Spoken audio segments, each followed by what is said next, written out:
I got a violation notice about my fence. Karen tilted her head, feigning innocence. Yes, that's correct. Fences are no longer permitted under the new guidelines. I scanned the room, gesturing to the dozens of fences visible through the clubhouse windows. Funny, I see a lot of fences still standing. Are they getting notices too?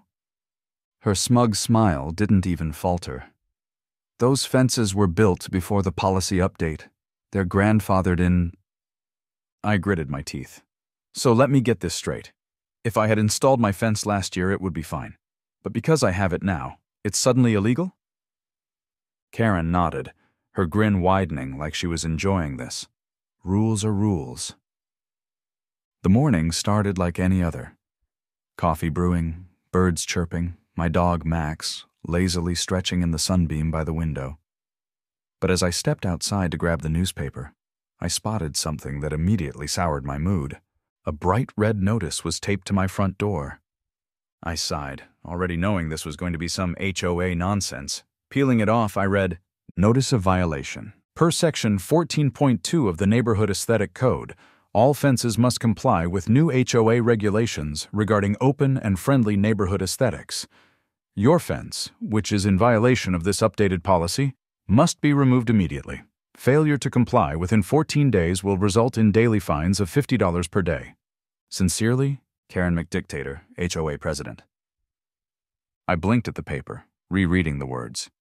Open and friendly aesthetic? What the hell did that even mean?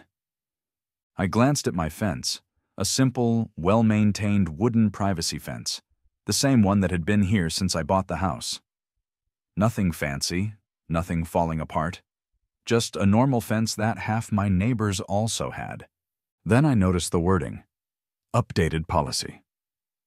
My stomach dropped. They changed the rules. I scanned the street, my eyes landing on at least 5 other houses with fences, all standing tall, no violation notices stuck to their doors. And that's when I knew. This was targeted. Karen. I should have seen this coming. Ever since she became HOA president, she'd been on a power trip, throwing out fines like confetti at a parade. I had mostly ignored her, staying out of HOA politics. But now she was coming for me directly. Nope, not happening. Stuffing the notice into my pocket, I marched inside and pulled up the HOA meeting schedule. The meeting was held in the neighborhood clubhouse, a soulless little building the HOA loved to use for micromanaging people's lives. When I walked in, I was met with the usual crowd, a mix of annoyed homeowners and the HOA board, perched like self-important vultures behind a long table. And at the center of it all? Karen. Her blonde bob sat perfectly in place, her pearls gleaming under the fluorescent lights. She was the type of person who would report kids for playing with sidewalk chalk because it disrupted the uniformity of the pavement. As soon as the meeting opened for disputes, I raised my hand. Karen's eyes locked onto me, her smile razor sharp. Ah, Steve, what can we do for you? I walked up to the microphone, holding up my bright red notice for the whole room to see. I got a violation notice about my fence. Karen tilted her head, feigning innocence. Yes, that's correct. Fences are no longer permitted under the new guidelines. I scanned the room, gesturing to the dozens of fences visible through the clubhouse windows. Funny, I see a lot of fences still standing. Are they getting notices too? Her smug smile didn't even falter. Those fences were built before the policy update. They're grandfathered in. I gritted my teeth. So let me get this straight. If I had installed my fence last year, it would be fine. But because I have it now, it's suddenly illegal? Karen nodded, her grin widening like she was enjoying this. Rules are rules. My fingers curled around the paper. Oh, I was about to make her regret those words. I took a deep breath, trying to keep my composure in front of the smugly assembled HOA board. I had walked into this meeting thinking maybe, just maybe, logic would prevail. That was my first mistake. I held up the violation notice again. So let me get this straight. My fence, which has been standing just fine, minding its own business, suddenly violates a rule you made up last week? Karen, sitting at the head of the table like she was presiding over a Supreme Court hearing rather than a suburban neighborhood meeting, gave me that tight plastic smile. That's correct.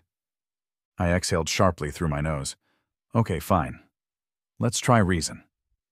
I gestured to the many, many fences visible through the clubhouse windows. Half the neighborhood has fences. Karen's smile didn't even twitch. Those were built before the new policy. We can't ask homeowners to remove them retroactively. Uh-huh. So what you're saying is, this rule only applies to me and anyone else you feel like fining in the future. Karen blinked slowly, as if I were a toddler who just tried to argue why bedtime should be illegal. It applies to any new fences. Right. Got it. New fences are evil, but old fences are precious neighborhood heirlooms. Totally fair. Okay, but I need my fence, I continued. For privacy, security, and also, I don't know, so my dog doesn't take himself on self-guided tours of the neighborhood.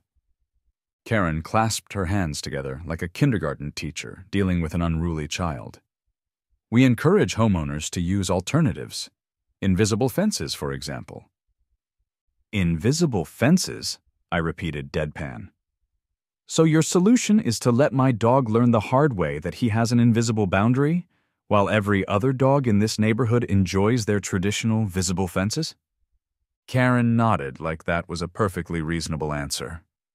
I glanced around the room, hoping for some shred of sanity, but the other board members just nodded along like brainwashed cult members.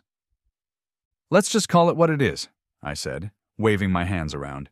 This is ridiculous hypocrisy. You're telling me that Jim's fence over there is an integral part of our neighborhood's rich architectural history, but mine is an attack on our sacred suburban values. Karen gave me the most infuriatingly patient smile known to mankind.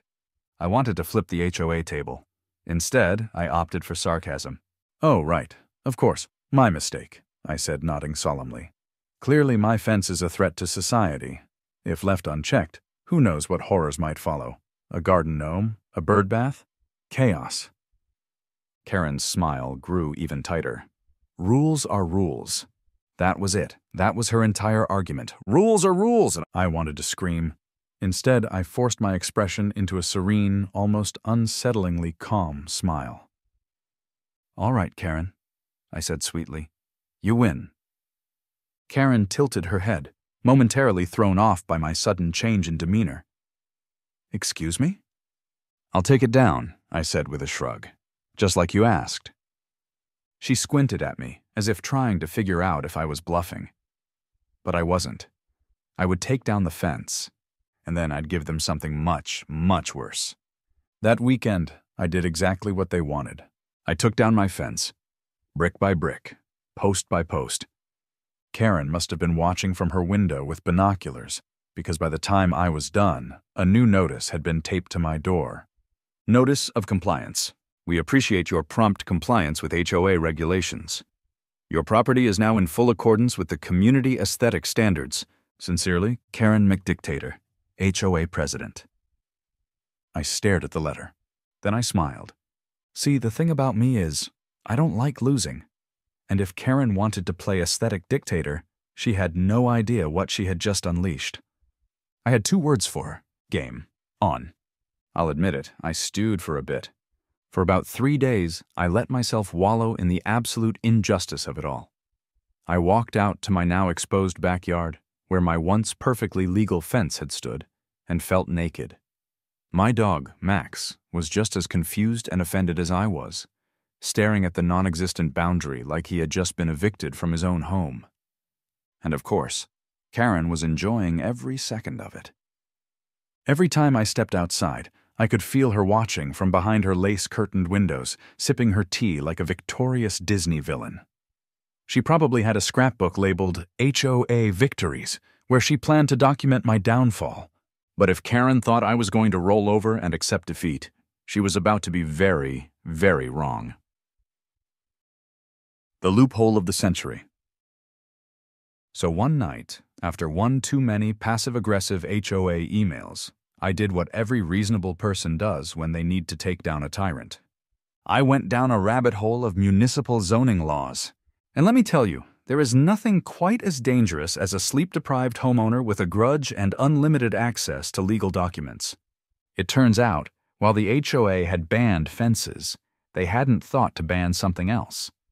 Decorative structures and artistic installations are fully permitted within property lines as long as they meet safety codes and do not obstruct city property. I read it again, and then again. And then I did something that might have scared Max a little. I started laughing. I wasn't just going to get even. I was going to make history. Since a simple, practical fence was too offensive for the delicate sensibilities of the HOA, I decided I needed something far more obnoxious. Something that would be completely legal, yet so absurdly over the top that Karen and her minions would lose their minds. And then it hit me. A fortress. Not just any fortress, a medieval-style stone fortress with towers and a working drawbridge. If I was going to be villainized by the HOA, I might as well go full supervillain. For the next few days, I got to work. Blueprints and planning. I mapped out a grand vision for my property. Hashtag massive stone walls, technically reinforced concrete with faux stone panels. A wooden drawbridge leading to my driveway. Turrets on the corners, because let's be honest, what's the point of a fortress without them? As a faux moat, not real water, but maybe a decorative rock garden. Or koi fish. I hadn't decided yet. Was this excessive? Yes. Was it absolutely necessary for my personal satisfaction? Also, yes, checking legalities. I contacted the city, not the HOA, obviously, to confirm that decorative structures were allowed. The city official on the phone sounded both amused and mildly horrified by my plan, but confirmed that it was all legal. Karen had made one fatal mistake. She assumed I would follow the HOA's rules. But the city's rules? Oh, I could work with those. Gathering materials and team. I called a contractor friend who owed me a favor and explained my idea. He was silent for a long time before asking, "Are you being serious?" When I assured him I was, he simply said, "This is the greatest thing I've ever been asked to build." At this point, I wasn't even doing this out of spite anymore. I was doing it for the sheer art of it. As I finalized the logistics, I imagined Karen's reaction when she realized what was happening. I could already picture her storming out of her house, clutching her HOA handbook like it was the Constitution, screeching about how my property was ruining the aesthetic of the neighborhood. Oh, Karen, you wanted to play HOA hardball? You had no idea what you just started. By the time the construction crew arrived, I was practically vibrating with anticipation. Karen had been watching me like a hawk ever since I removed the fence, probably thinking she had won our little war.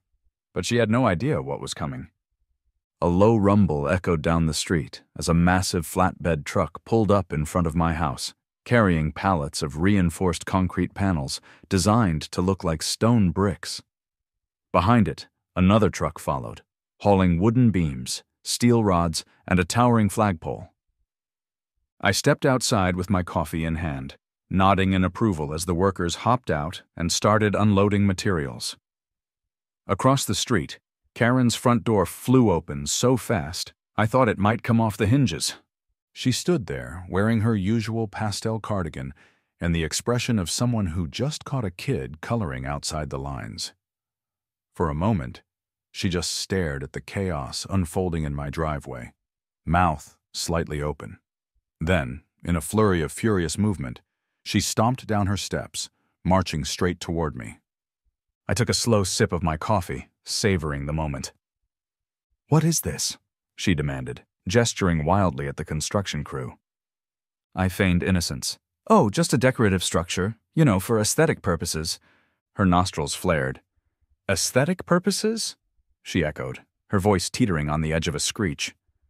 I gestured toward my now empty yard. Since my fence was such a problem, I thought I'd get creative. HOA rules say fences are banned, but they don't say anything about decorative, medieval-inspired architecture. Karen's face went through a series of emotions. Shock, horror, rage, and finally, barely contained fury. She opened her mouth, no doubt ready to spew some HOA rule nonsense, but then she hesitated. I saw the exact moment she realized she had no argument, because I had done my homework. Instead of responding, she turned on her heel and stormed back inside. probably to make an emergency call to the rest of the HOA board. I grinned. Oh, this was going to be so much fun. For the next few days, my property transformed from a suburban lot into an active construction zone. Workers installed massive concrete panels, their faux stone finish giving them the look of a medieval fortress wall. By the second day, the first battlements were up, and I was starting to get some serious castle vibes. The neighborhood reaction was a mixed bag. Some people, like my neighbor Mike, thought it was the greatest thing they'd ever seen. "Dude," he said, standing at the edge of his yard, arms crossed as he watched a crane hoist up one of the stone panels. "You're an absolute legend." His teenage son, holding a skateboard, just nodded in silent approval. Of course, not everyone was as entertained. Karen had now recruited an army of elderly HOA loyalists who took turns standing on the sidewalk and watching the construction like a group of nosy suburban sentinels. By the third day, the pièce de résistance arrived, the drawbridge. A team of workers assembled a fully functional wooden drawbridge, complete with thick iron chains. It was meant to serve as my driveway entrance, because if the HOA wanted to be ridiculously difficult about fences, then I was going to be just as ridiculous in response. Karen showed up as soon as she saw what was happening, armed with a clipboard and her usual brand of self-righteousness. "You cannot install a working drawbridge in a suburban neighborhood," she snapped. I folded my arms. "Why not?" She blinked, caught off guard. Because this is a residential area. It's inappropriate." I grinned. "It's a decorative structure, Karen. Perfectly legal. I even checked with the city."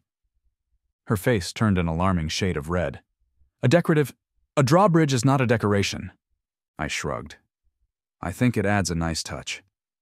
Karen looked like she wanted to throw her clipboard at me, but instead she huffed and stormed off again. By the fourth day, I had really leaned into the medieval aesthetic. The construction crew installed an iron gate at the entrance, complete with an automatic remote-controlled opening system. Now, not only did my property have fortified walls, but it was officially only accessible by drawbridge or through my front door. I wasn't done, though. Oh no, I had more plans. I had statues delivered.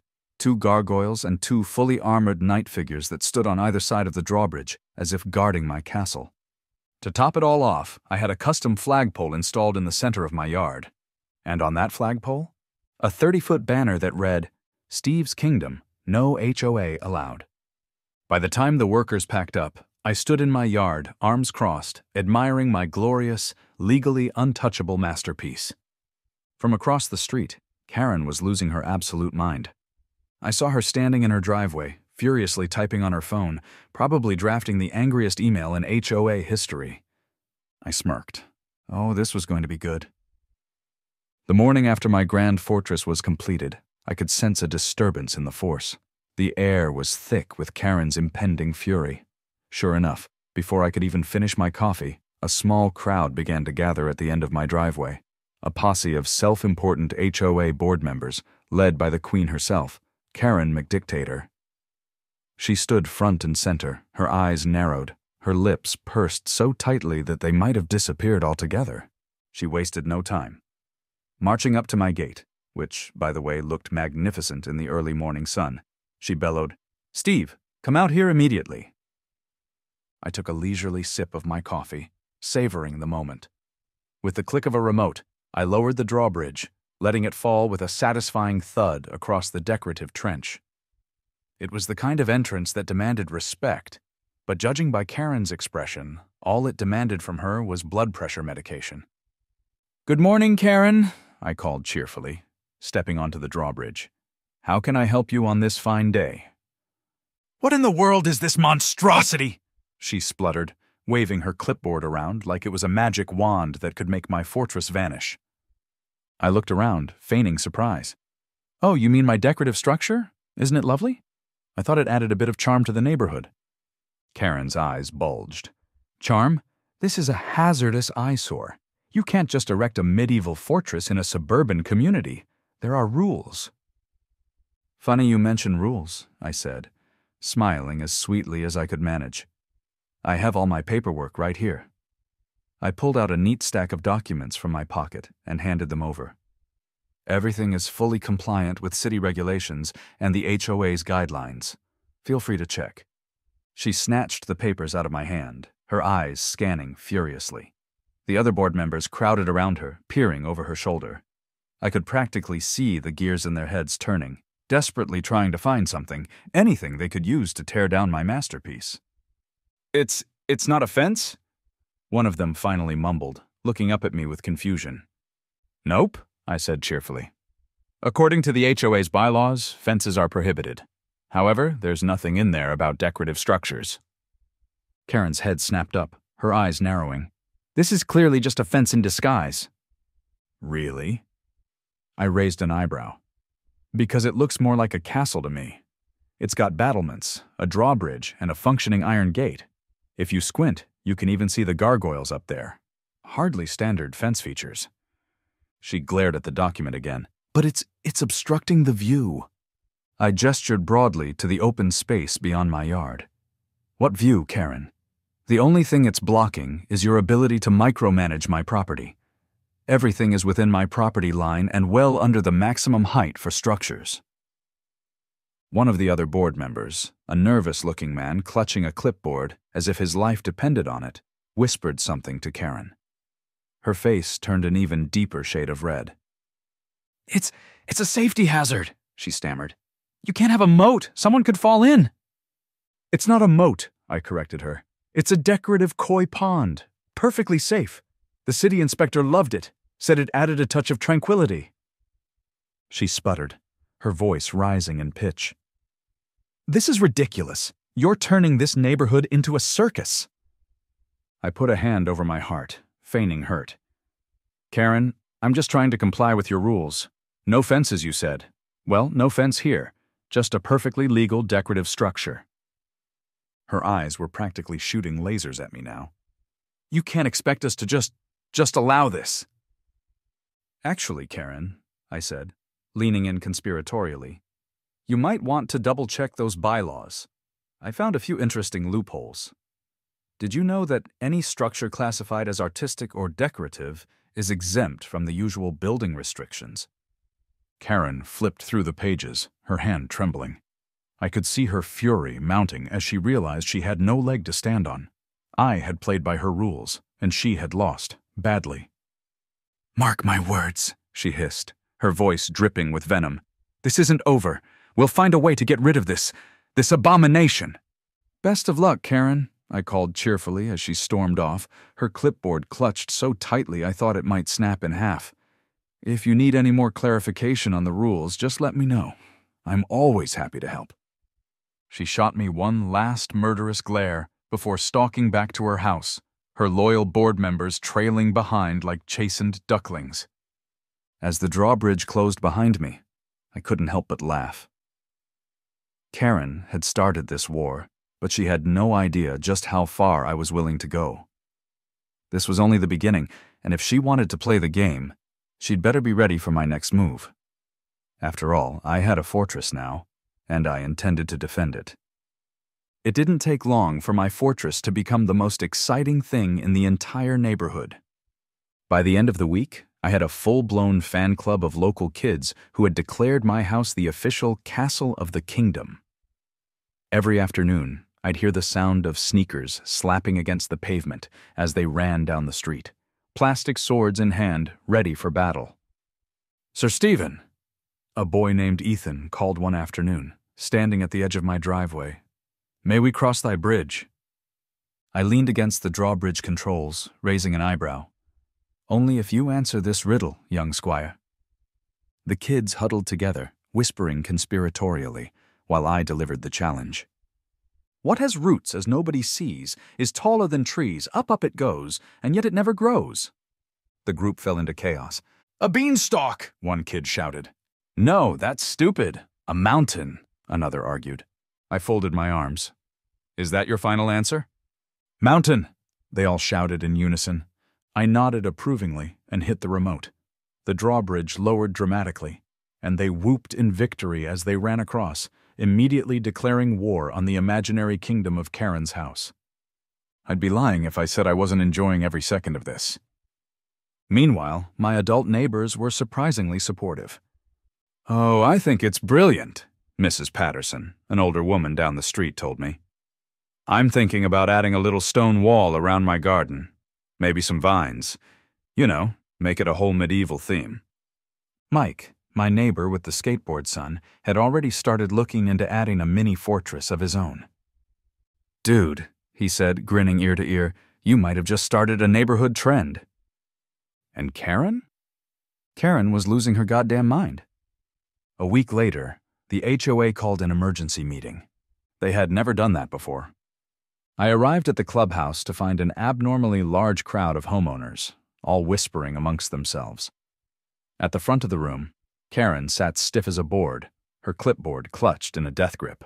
The moment I walked in, she shot me a glare so intense, I was surprised it didn't set me on fire.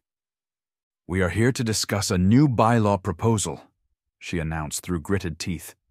"One that will preserve the integrity of our neighborhood." A murmur went through the crowd.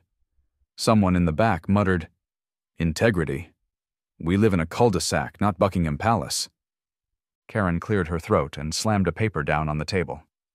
"Effective immediately, I propose that we ban excessive decorative structures to prevent, well, situations like this." She shot me a pointed look, as if I had committed an unforgivable crime against suburban harmony. I raised a hand lazily. "Quick question, Karen." She sighed. "What? If we're banning excessive decorative structures, does that include the 10-foot fountain on Maple Drive featuring a statue of an angel peeing into a bowl?" The room went dead silent. Everyone in the neighborhood knew exactly which fountain I was talking about. One of the board members, an elderly man named Frank, shifted uncomfortably in his seat. That was a wedding anniversary gift." I shrugged. Cool. And the giant inflatable holiday decorations people put up? Those gotta go too, right?" "Now hold on," someone else said. "I like my Santa riding a T-Rex display." "Yeah, and what about the pink flamingo yard? That's been here for years." Karen's eye twitched. The very foundation of her argument was starting to crumble. I smiled sweetly. "So let me get this straight. A literal fountain of an angel peeing is fine, but my fortress isn't?"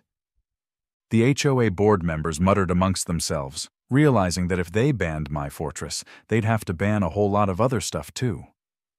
Finally, Frank sighed. "Maybe we're being too hasty." Karen's face turned a shade of red I had never seen before. I could tell she was about to explode, but she held it together just long enough to pull out her trump card. "If this monstrosity is really so great," she hissed, "then let's see what the city inspector has to say about it." The crowd gasped dramatically, like we were in some kind of daytime soap opera. I just smiled.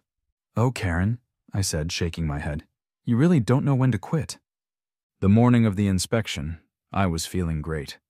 I had my coffee in one hand, a bag of dog treats in the other, for Max, who had taken to patrolling the fortress grounds like a true noble steed, and a front-row seat to Karen's slow descent into madness. At precisely 9 a.m., a white city vehicle rolled up to my driveway. The moment it stopped, Karen practically sprinted from her house, clipboard in hand, eyes wild with desperation. She looked like someone who had spent the night furiously Googling every possible law in the hopes of finding a way to crush my dreams. The inspector, a man named Dan, stepped out of his truck, adjusting his sunglasses. He looked to be in his 50s, wearing a city-issued polo and a general air of, "I have seen too much nonsense in my career to be surprised by anything anymore." "Morning, folks," Dan said, pulling out a notepad. "I'm here to inspect the, He paused as he got a good look at the absolute masterpiece of pettiness that was my medieval fortress. "Huh?" Karen shoved her way forward before I could even open my mouth. "This," she declared, waving dramatically at my property like a magician revealing a dead rabbit, "is a direct violation of community safety standards. It is a hazard to this neighborhood. A disgrace." Dan raised an eyebrow, unimpressed. "Right. And what exactly is unsafe about it?" I smiled, stepping forward. "Oh, I'd be happy to give you a tour." Karen made a strangled sound but had no choice but to follow as I led Dan toward the gate. "First up," I said, pointing. "The walls.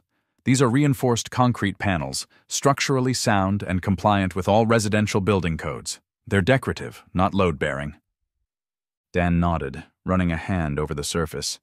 "Seems solid." Karen gritted her teeth so hard I thought they might crack. I continued, gesturing toward my totally not a moat. "And here we have my decorative water feature." Dan peered over the edge. "Koi pond?" "Exactly. HOA rules allow decorative ponds under 5 feet deep. This one, 4 feet, 11 inches. I grinned. "Perfectly legal." Karen's face twitched violently. Dan scribbled something down in his notebook, nodding. "Looks nice." Karen made a noise somewhere between a snarl and a dying cat. "And finally the driveway." I pressed the remote, and with a satisfying clunk, the drawbridge slowly lowered into place. Dan stepped onto it, bouncing his weight a little. "Huh, this is actually pretty sturdy." "Absolutely," I said. "Built to support vehicle weight, installed with a pulley system, and classified as a decorative driveway feature." Dan nodded. "Yep, looks compliant to me." Karen whipped around to face him, eyes wide in horror. "What?" Dan shrugged. "Everything here meets residential zoning codes. It's creative, but it's legal." He turned to me and smiled. "Honestly, this is one of the coolest things I've seen in my job. I kinda love it." Karen exploded. "You can't be serious!" she shrieked. "This is a disgrace, a joke, a perversion of our neighborhood aesthetic." Dan sighed heavily, rubbing his temples. "Ma'am, nothing here is illegal. He's following the rules, just creatively." Karen looked like she was about to collapse from sheer rage. I decided to pour a little salt on the wound. "Oh, before you go," I said, pulling a printed photo out of my pocket, "can you confirm whether this giant angel fountain on Maple Drive is also considered a decorative structure?" Dan took the photo and immediately groaned. "Oh, God, I did an inspection on that thing years ago. Hideous, but technically legal." I smiled at Karen. "So is my fortress." Karen made a choking noise, spun on her heel, and stormed off without another word. Dan just chuckled. "Well, this has been a great start to my morning." At this point, Karen had officially lost the war. She had no legal leg to stand on, no HOA rule to wield against me. I thought maybe, just maybe, she would accept defeat gracefully. But no, Karen didn't do graceful. A few nights later, my security cameras caught her sneaking onto my property. I sat in my living room, watching the live feed in disbelief and pure joy as she crawled through my landscaping like a raccoon. Clipboard in one hand, phone flashlight in the other, she was clearly searching for some kind of violation she could report. Then the best part. She reached the drawbridge chains and started tugging on them, as if she could somehow prove they weren't properly installed. And then, oh, the karma. The motion-activated sprinklers turned on. Karen let out a scream straight from a horror movie, scrambling backward, slipping in the wet grass, and face-planting directly into my koi pond. I laughed so hard I nearly fell off my couch. By morning, I had already uploaded the footage to our neighborhood Facebook page with the caption, "Just a friendly reminder, the castle grounds are closed after dark. Trespassers may face unexpected consequences." The reaction was glorious. Over 200 likes. Neighbors roasting her in the comments. Someone made a meme out of the moment she fell into the pond. And the final nail in the coffin? At the next HOA meeting, the board held a vote to remove Karen as president. Turns out, people weren't thrilled about having a leader who trespassed on private property and nearly drowned in a koi pond. It was a landslide decision.